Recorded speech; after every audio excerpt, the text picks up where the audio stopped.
Hello नमस्कार दोस्तों, कैसे हो? बढ़िया हो सारे? चलो भाई, जल्दी से एक बार अपनी पॉलिटी की जो कॉपी वगैरह है वो आप अपनी ओपन कर लो, खोल लो। उसके बाद मैं पॉलिटी की क्लास स्टार्ट कर रहा हूं, ठीक है? जल्दी करो। थैंक्स।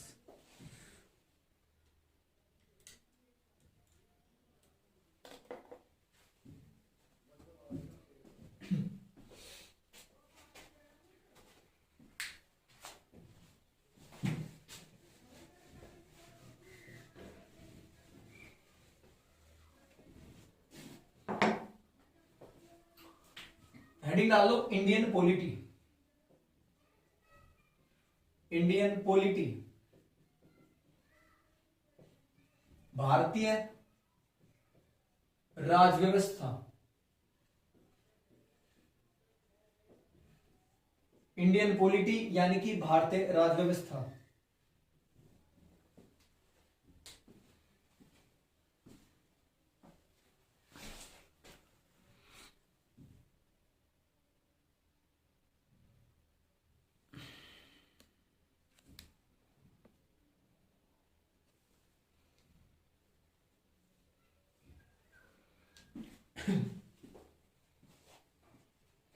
और इंडियन पॉलिटी, भारतीय राजव्यवस्था, इंडियन पॉलिटी के अंदर आप लोग पढ़ रहे थे पार्ट 5।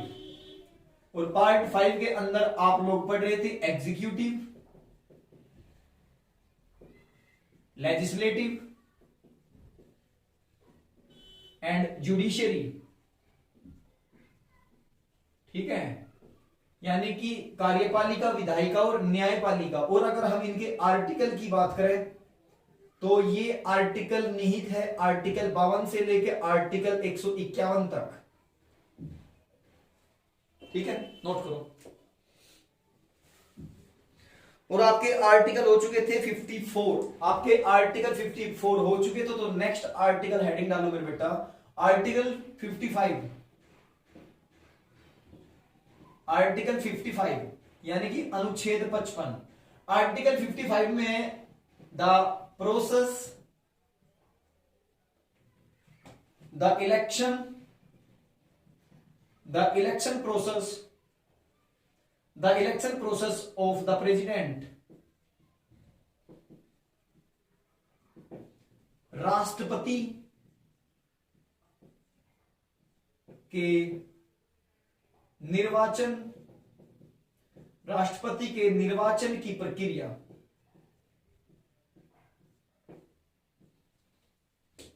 इंक दे दो।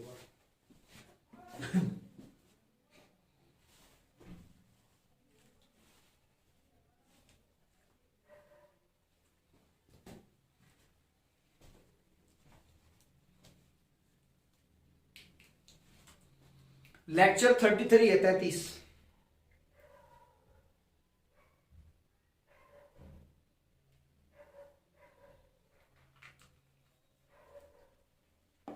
लेक्चर 33 आज का लेक्चर डालो पर लेक्चर 33।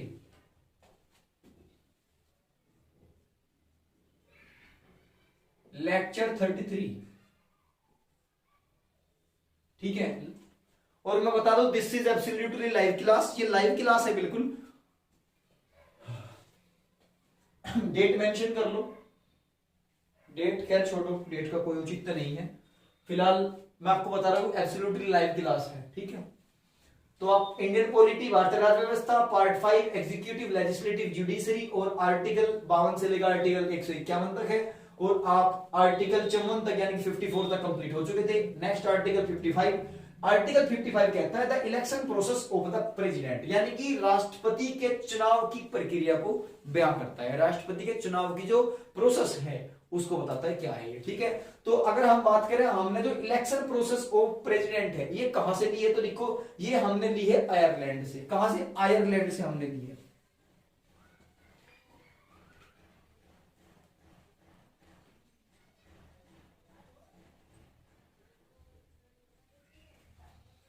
लिखो भाई।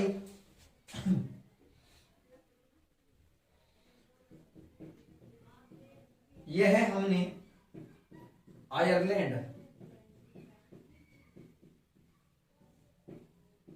से ली है।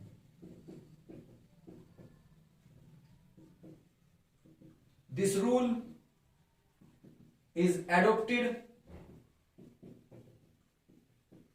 बाय द आयरलैंड या bye Ireland.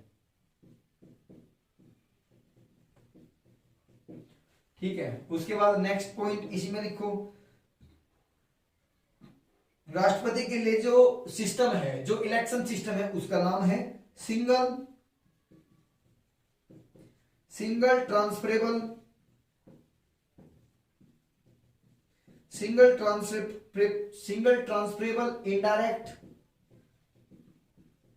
Indirect vote system.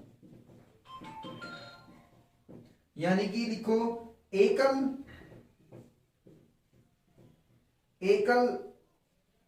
संक्रमणीय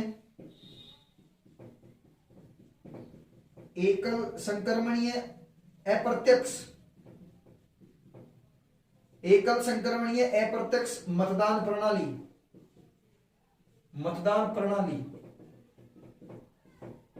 ठीक है, लिखो इसे सबसे पहले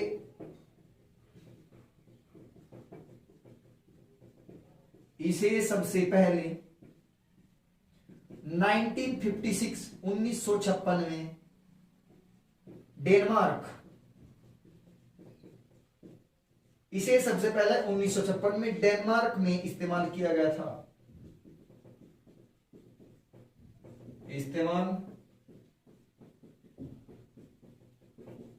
था। यानी कि it's used firstly in Denmark.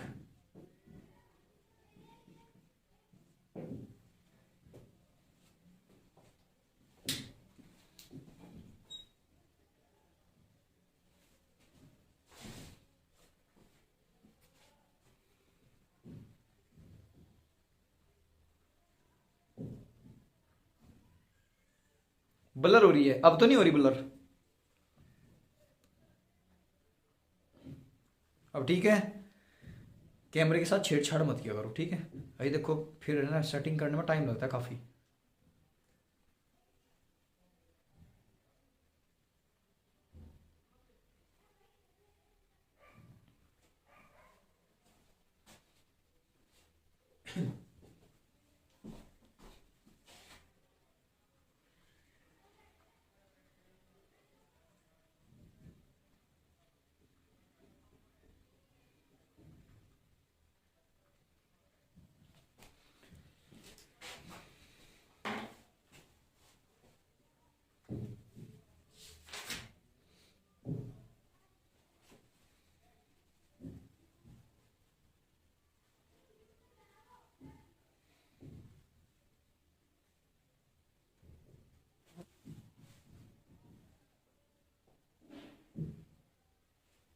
ठीक है भाई। नेक्स्ट इसके बाद हेडिंग डालनी है आपको प्रेसिडेंट।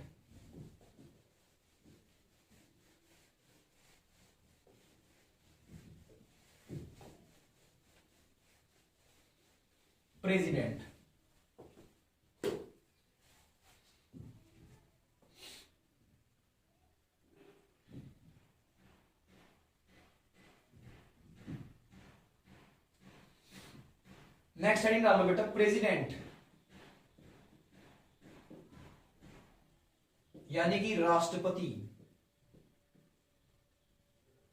क्या होता है प्रेसिडेंट, हमने कहां से लिया, सब कुछ पढ़ेंगे इसके बारे में। राष्ट्रपति के बारे में यानी कि प्रेसिडेंट के बारे में जितनी भी नॉलेज है कॉन्स्टिट्यूशन के अंदर वो सारी हम डिस्कस करेंगे, ठीक है।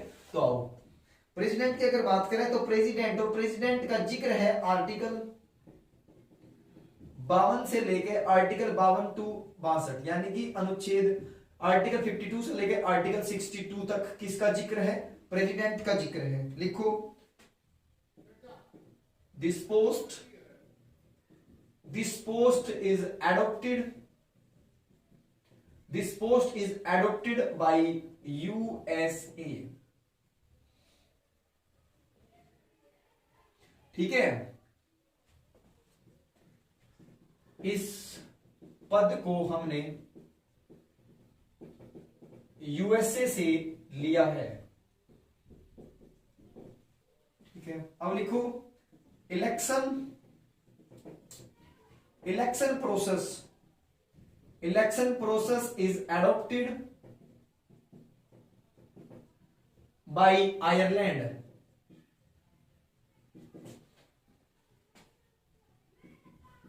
इससे संबंधित या इससे संबंधित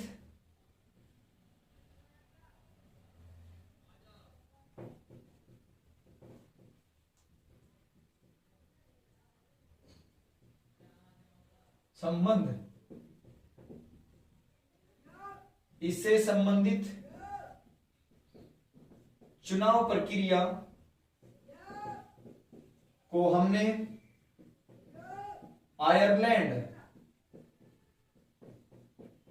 आयरलैंड से लिया है।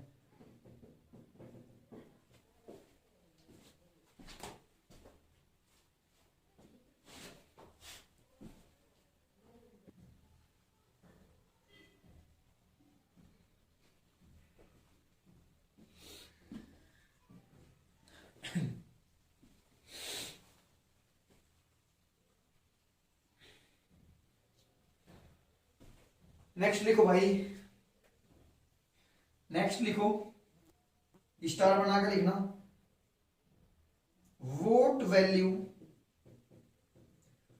वैल्यू ऑफ एमएलए एक विधायक के मत का मूल्य है। एक विधायक के मत का मूल्य। ठीक है, देखो total population of state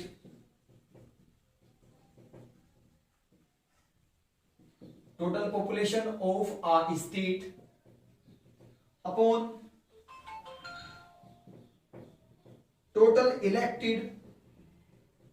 elected members of legislative assembly. ठीक है, मल्टीप्लाई कर देना इसकी, मल्टीप्लाई 1/1000। ठीक है, ये फॉर्मूला होता है, ये फॉर्मूला है। ठीक है, एक एमएलए की एक वोट का जो वैल्यू है, एक वोट की वैल्यू पता करने का, यानी कि एमएलए की जो वोट होती है ना, उसका एमएलए की वोट की वैल्यू का पता करने के लिए total population of A state, यानी कि एक राज्य की जितनी जनसंख्या है उस वो upon total elected member of legislative assembly, यानी कि लेजिस्लेटिव असेंबली का मतलब होता है विधानसभा। ठीक है, यानी कि तो स्टेट की कुल जनसंख्या अपॉन विधानसभा में जितने सदस्य निर्वाचित है वो। ठीक है, और मल्टीप्लाई करनी है 1/1000 से, जो निकल कर आएगा वही टोटल वोट वैल्यू होता है किसका, एक एमएलए का। समझ रहे हो, एमएलए क्या होता है, एमसीडी मेंबर क्या होता है, जिला पंचायत क्या होता है, ग्राम प्रधान क्या होता है, और विधायक क्या होता है। ठीक, ये सारे मंत्री क्या होता है, इन सभी चीजों को मैं अलग अलग वीडियो कंसेप्ट में बताऊंगा। वे वीडियो मेरी बहुत ज्यादा इंटरेस्टेड रहेगी, जिनके मैं बारे में मैं बताऊंगा कि एमएलए क्या होता है, विधायक कैसे बनता है, जिला पंचायत क्या होता है, कि जिला पंचायत के कार्य क्या होता है, प्रधान क्या होता है, प्रधान के कार्य क्या होता है, वो सारी चीजें मैं डिस्कस करूंगा। लेकिन बट उनके लिए मैं अलग अलग पार्ट अपलोड करूंगा, यहाँ पे नहीं। ठीक है, यहाँ जो सिलेबस के रिगार्डिंग है वो ये आप लोग पढ़ोगे।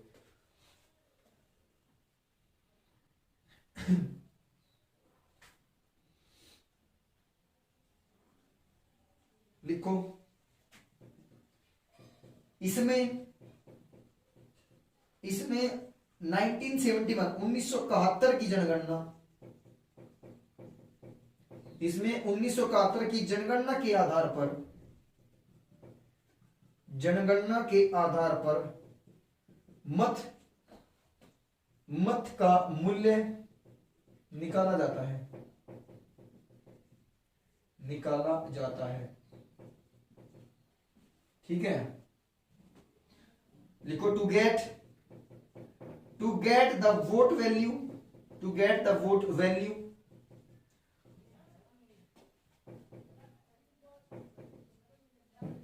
according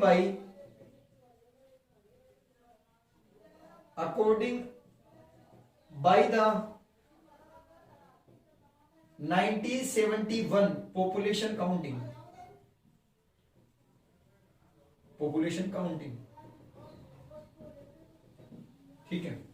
यानी कि जो ये फॉर्मूला है ना, ये कब से एक्टिव हुआ था? 1971 में जो पॉपुलेशन काउंटिंग हुई थी उसी के अकॉर्डिंग ये फॉर्मूला दिया गया था, और आज तक भी यही फॉर्मूला विराजमान है, यही लगेगा आज भी, जो 1971 में लगा था यही लगेगा, ठीक है।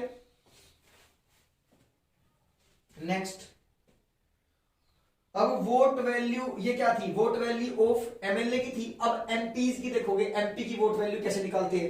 एमएलए की vote value total population of A state upon में लेजिस्लेटिव असेंबली के जो कैंडिडेट है, यानी कि जो मेंबर्स है इलेक्टेड, वो, और मल्टीप्लाई करनी 1/1000 से, समझ रहे? निकल कर आ जाएगी। उसके बाद लिखो value, vote value of MLA,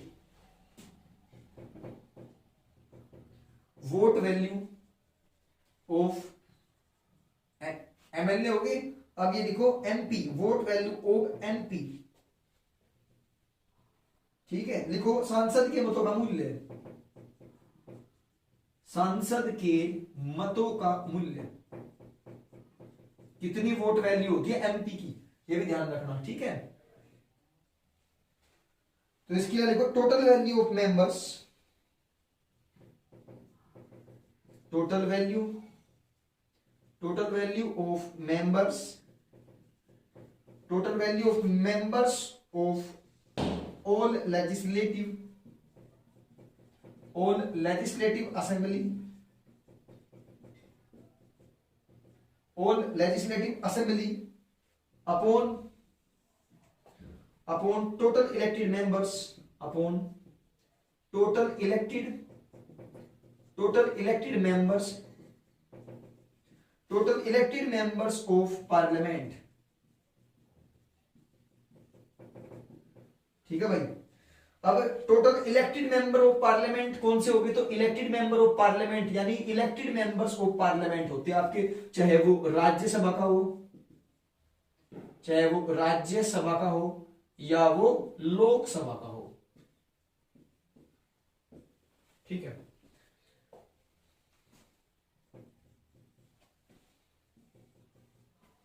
दोनों फॉर्मूले हैं आपके। एमएलए की वोट वैल्यू कैसे निकाली जाएगी, एमपी की वोट वैल्यू कैसे निकाली जाएगी, ठीक है। एमएलए को बोलते हैं विधायक, विधायक को क्या बोलते हैं? एमएलए। और एमपी को बोलते हैं सांसद। जैसे बागपत से हैं हम, तो बागपत का सांसद कौन है? डॉक्टर सत्यपाल सिंह तोमर। तो डॉक्टर सत्यपाल सिंह कौन है? एमपी है हमारे यहाँ की। और एमएलए कौन है, यानी कि विधायक कौन है यहाँ का? विधायक की अगर बात करें तो केपी मलिक भी रहे हैं, और योगेश धामा जी है वो भी है, ठीक है। तो ये ध्यान रखो इन चीजों का। केपी मलिक है फिलहाल विधायक, तो यानी कि एमएलए, समझ रहे ना। तो इनका फॉर्मूला है। एमपी की सीट कैसे निकाली जाएगी? एमपी की जो टोटल वैल्यू है, यानी कि वोट वैल्यू एमपी की, total value of members of all legislative assembly, यानी कि राज्य के अंदर जो लेजिस्लेटिव असेंबली है, स्टेट के अंदर जो लेजिस्लेटिव असेंबली है उसके मेंबर, अपॉन में क्या होगा? Total elected member of parliament, और पार्लियामेंट के टोटल इलेक्टेड मेंबर, चाहे वो राज्यसभा के हो चाहे वो किसके, लोकसभा के हो।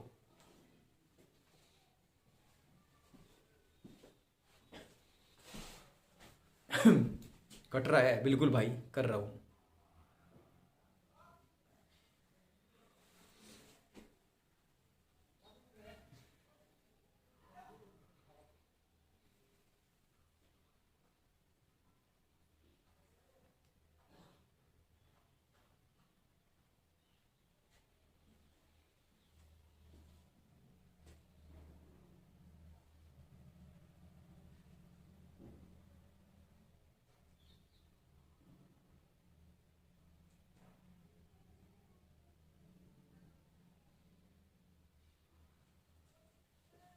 और ये प्रेसिडेंट के लिए है, ये भी ध्यान रखना, ये प्रेसिडेंट के लिए है, यानी कि राष्ट्रपति के लिए है। ये प्रेसिडेंट के जो इलेक्शन होते हैं, उन इलेक्शन में वोट कौन डालता है? वोट यही तो डालते हैं। और जब, एक सेकंड में, वोट यही तो डालते हैं, और वोट, जब ये वोट डालते हैं तो इनकी वोट वैल्यू भी पता होनी चाहिए। इनकी वोट वैल्यू कैसे निकालते हैं? इनसे निकालते हैं। दोनों फॉर्मूले आपके सामने है, ठीक है।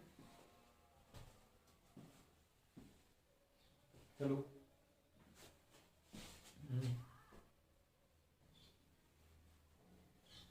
दिल करे देखता रहूं।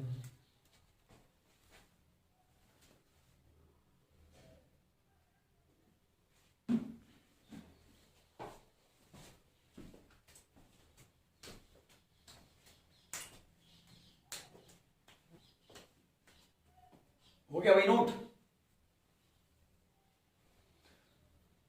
कमेंट कर रहे हो भाई। कोर्स कब तक? भाई कोर्स है ना, कोर्स तो कम से कम ये मान लो सिलेबस के लगभग 70 लेक्चर मिलेगा आपको, ठीक, 70 लेक्चर मिलेंगे। और हाँ, जिस स्टूडेंट की फीस वगैरह नहीं जमा हुई है वो प्लीज फीस जमा करवा ले। देखो हमने आपकी जो सर्विस है ना वो रोकी नहीं, बिल्कुल भी वो एक्टिव है, आपको लेक्चर मिल रहे हैं। आप, हमने आप पे ट्रस्ट किया, आप हम पे ट्रस्ट करो और अपना जो ट्रांजेक्शन है बेटा वो आप करा दो, ठीक है।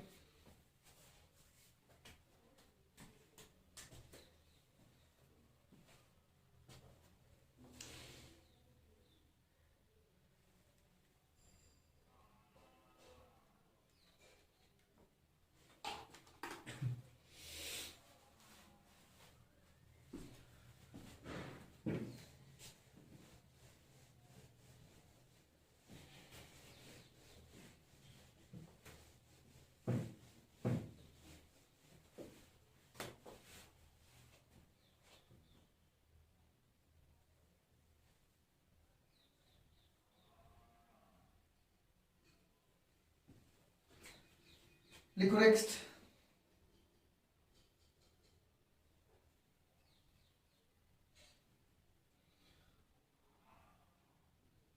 राष्ट्रपति बनने के लिए,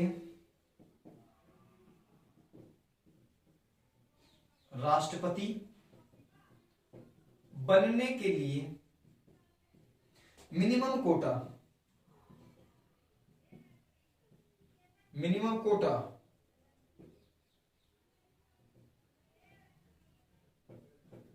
मिनिमम कोटा यानी कि न्यूनतम कोटा,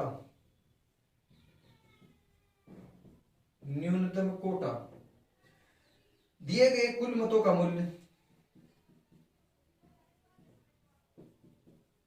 दिए गए कुल मतों यानी कि वोट का मूल्य यानी कि वैल्यू, दिए गए कुल मतों का मूल्य, इसके अपॉन में आप करोगे 2, ठीक है, और +1, ये होता है फॉर्मूला। दिए गए, इसे लिखो minimum quota, minimum quota equal to give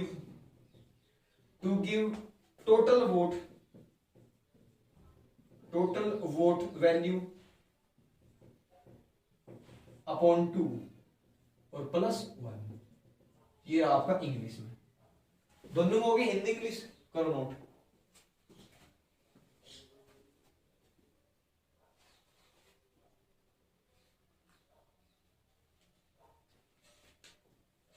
राष्ट्रपति बनने के लिए दोनों कोटे होने चाहिए, यानी कि मिनिमम कोटा होना चाहिए। दिए गए कुल मतों की जो मूल्य है यानी कि जो टोटल वोट पड़ी वे उनकी जो वैल्यू है, कितनी वैल्यू है उनके अपॉन 2 कर दो।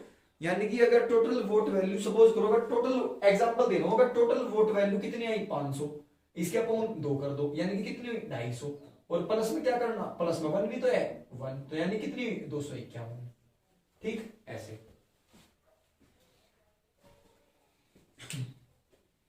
हो गया। अब उसके बाद बढ़ेंगे टर्म्स ऑफ द प्रेसिडेंट, राष्ट्रपति का कार्यकाल।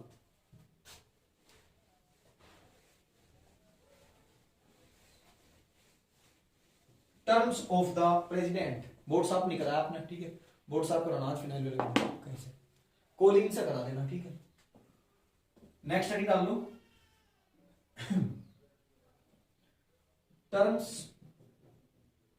टर्म्स ऑफ द प्रेसिडेंट, राष्ट्रपति का कार्यकाल, राष्ट्रपति का कार्यकाल,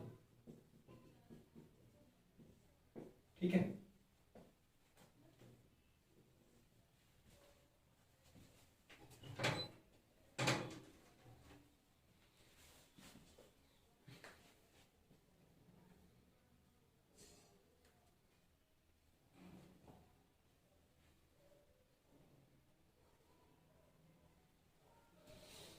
इसमें लिखो भाई टर्म्स ऑफ द प्रेसिडेंट, राष्ट्रपति का कार्यकाल। पॉइंट नंबर 1, 5 years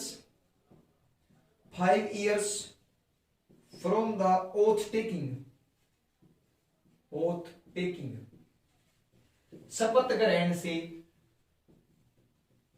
शपथ ग्रहण से 5 साल तक, 5 साल तक का कार्यकाल।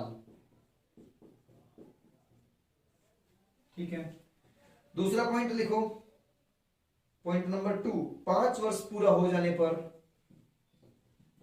5 वर्ष पूरा हो जाने पर या हो जाने के बाद, हो जाने के बाद राष्ट्रपति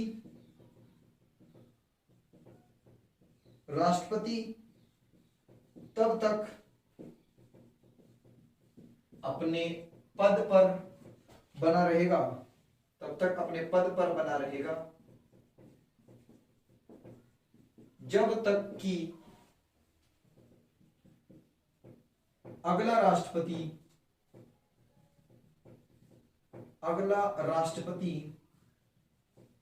शपथ ग्रहण न कर ले। यानी कि पहला राष्ट्रपति तब तक बना रहता है अपनी पोस्ट पर जब तक दूसरा राष्ट्रपति चुनाव जीत कर नहीं आता और वो ओथ यानी कि शपथ नहीं लेता, शपथ लेने तक, जब शपथ लेने लगा तब पहले वाले का कार्यकाल खत्म हो जाएगा। ठीक है, उसके बाद पॉइंट नंबर 3, राष्ट्रपति चाहे तो, एक सेकंड, ठीक है, नोट करो।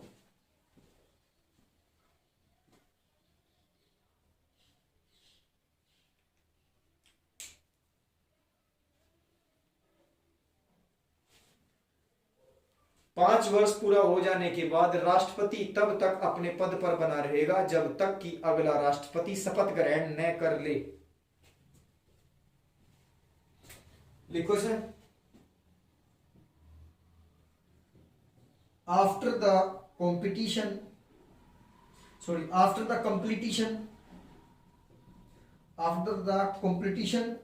of 5 years, the president will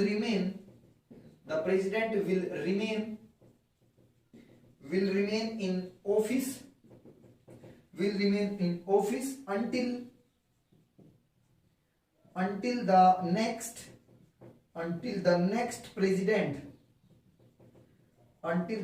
president takes the oath। ठीक है, पॉइंट नंबर 3,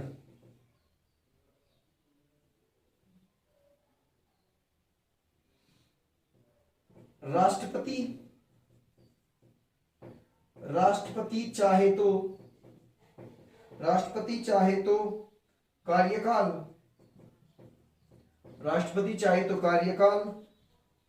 के दौरान कभी भी उपराष्ट्रपति को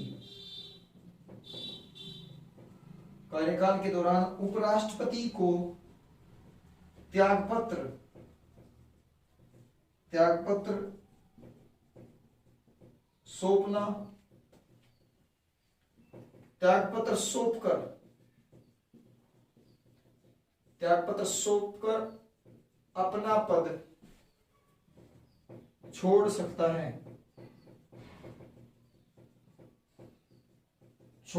है। ठीक है,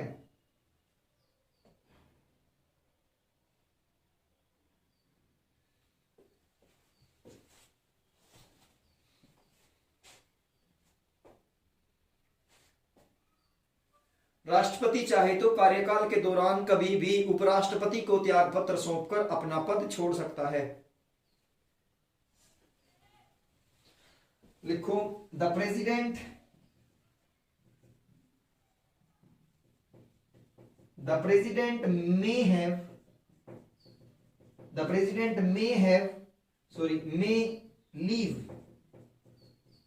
may leave his office at any time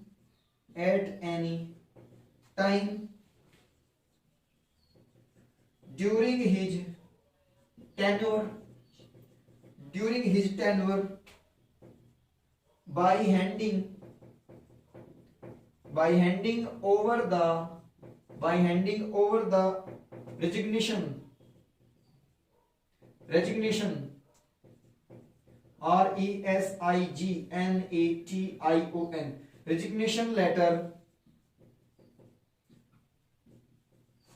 to the vice president, to the vice president. Clear, करो नोट।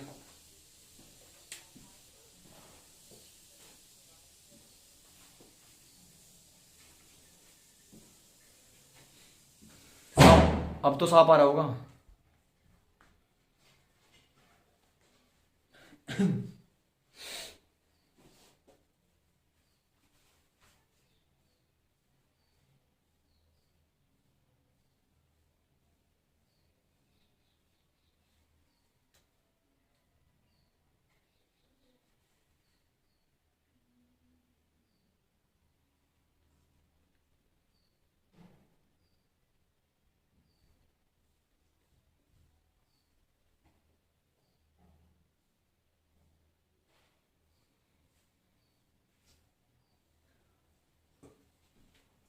करो नोट भाई।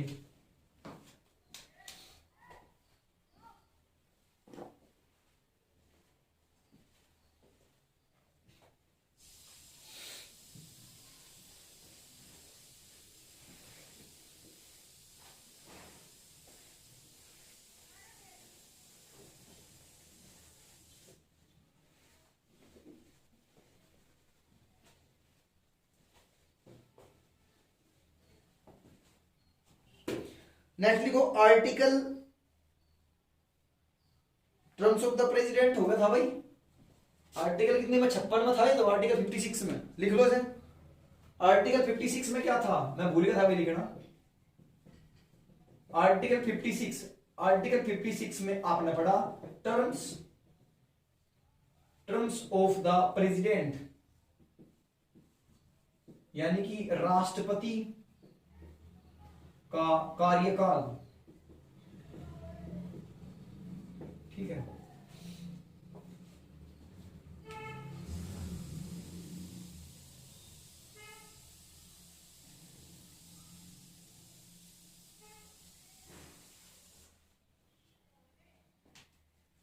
अब उसके बाद लिखो आर्टिकल 62। अब सर 62 कहां से आ गया, 56 के बाद तो 57 आना चाहिए, बिल्कुल सही बात है, लेकिन आर्टिकल 62 मोस्ट इंपोर्टेंट है, इसको ध्यान से सुनना एक बार, ठीक है। इसके बीच में ही पढ़ा रहा मैं इसे। लिखो आर्टिकल 62 अनुच्छेद 62, ठीक है। इसके अंदर लिखो क्या हुआ, इसके अंदर लिखो the election producer election procedure, the election procedure of the next president, the election procedure of the next president should be complete,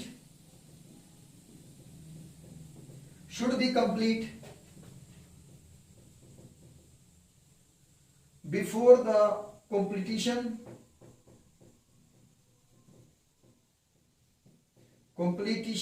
of the term of previous president। लिखो राष्ट्रपति का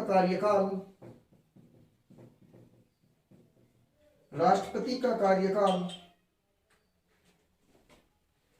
एक सेकंड में कॉल आ रही है।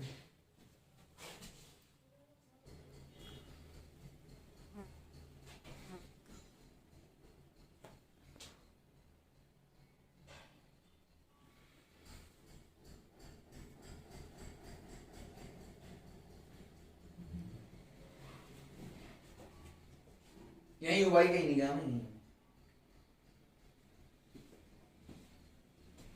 लिखो राष्ट्रपति का कार्यकाल समाप्त होने, राष्ट्रपति का कार्यकाल समाप्त होने से पहले अगले अगले राष्ट्रपति की चुनाव प्रक्रिया, अगले राष्ट्रपति की चुनाव प्रक्रिया पूरी हो जानी चाहिए, पूरी हो जानी चाहिए। ठीक है भाई। नेक्स्ट लिखो article 57, article 57, you important article है आर्टिकल 62, स्टार बनाकर लिख लेना इसको। आर्टिकल 62 कहता है the election procedure of the next president should be complete before the completion of the term of previous president, यानी कि जब तक अगला राष्ट्रपति आवे, यानी कि अगले राष्ट्रपति के आने तक पहले वाला राष्ट्रपति बरकरार रहेगा, और जब तक यानी कि पहले वाला राष्ट्रपति यानी कि 5 साल करीब है, 5 साल के, तो नेक्स्ट चुनाव तक दूसरा राष्ट्रपति तैयार रहे।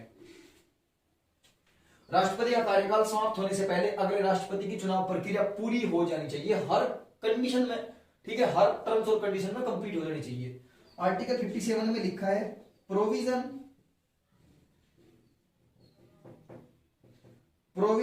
Of the re-election of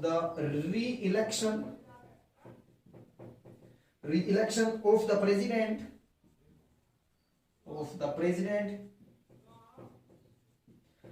president, लिखो राष्ट्रपति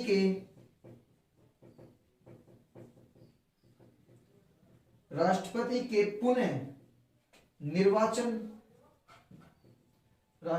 पुनः निर्वाचन का प्रावधान, ठीक है, दोबारा यानी कि री-इलेक्शन, समझ रहे ना, री-इलेक्शन वोटिंग किसकी है, प्रेसिडेंट की है, दोबारा भी चुनाव हो जाते हैं राष्ट्रपति के। अब देखो उसके बाद एक तो इसमें पॉइंट लिखो नॉन लिमिटेड टाइम, कोई निश्चित समय नहीं है, नॉन लिमिटेड टाइम। दूसरा लिखो यूएसए में राष्ट्रपति का कार्यकाल, यूएसए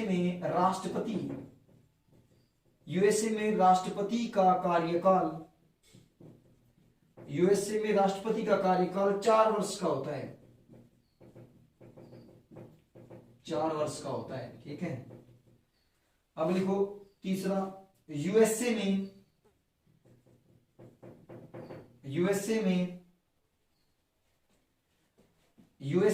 राष्ट्रपति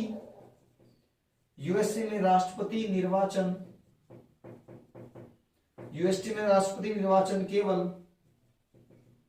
केवल 2 बार हो सकता है, 2 बार हो सकता है, समझ रहे ना। अब एक्सप्लेन करता हूं। आर्टिकल 57 कहता है कि provision of the re-election of the president, यानी कि जो प्रेसिडेंट के चुनाव है वो री इलेक्टेड हो, यानी कि री इलेक्शन, दोबारा चुनाव प्रक्रिया। तो यानी कि एक तो नॉन लिमिटेड टाइम है, इसका कोई भी लिमिटेड टाइम नहीं है। उसके बाद में है, अगर यूएसए की बात करें तो यूएसए में जो प्रेसिडेंट का टाइम पीरियड होता है वो 4 साल का होता है, समझ रही हो। एक बार यानी कि एक आदमी अपने पूरे जीवन में 2 बार ही प्रेसिडेंट बन सकता है यूएसए में, समझ रहे ना, नोट करो।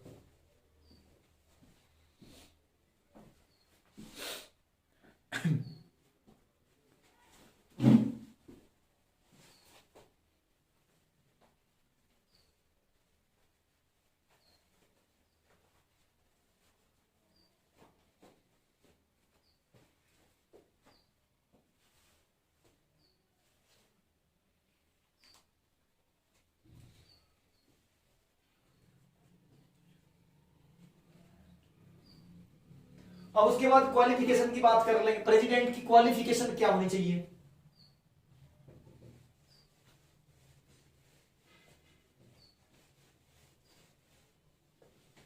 आर्टिकल 57 हो गया। अब लिखो आर्टिकल 58, आर्टिकल 58,